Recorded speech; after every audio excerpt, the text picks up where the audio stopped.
Transaksi gadai meningkat jelang tahun ajaran baru di Kota Makassar. Peningkatan naik 2,7% dan nasabah didominasi orang tua yang menggadai emas untuk kebutuhan peralatan sekolah.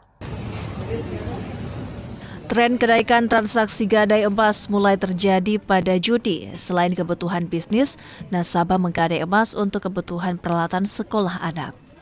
Salah satu outlet penggadaian di Jalan Mapanyuki mencatat kenaikan transaksi berkisar 2,7% atau sekitar 5,4 miliar. Transaksi gadai emas bahkan mencapai 600 juta rupiah di awal Juli. Tak hanya menggadai baru, nasabah juga menambah pinjaman untuk kebutuhan sekolah anak. Terlebih harga emas kini berada di angka 1,9 juta rupiah per gram.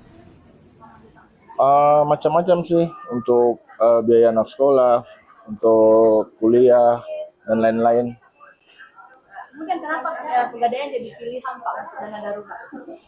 Ya itu lebih efisien, praktis dan mudah, cepat kan pelayanannya. Nggak sama yang lain harus kita cek itu dulu, harus melalui BI dulu, itu.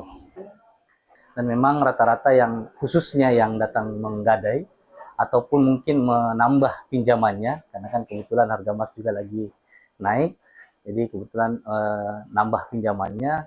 Terkadang mereka memang menyampaikan kebutuhannya itu untuk memenuhi kebutuhan anak sekolah ini.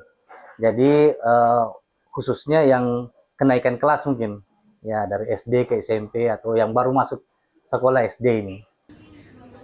Transaksi masih didominasi gadai emas dan diperkirakan terus terjadi hingga Agustus mendatang. Nila Rustam, Kompas TV Makassar, Sulawesi Selatan.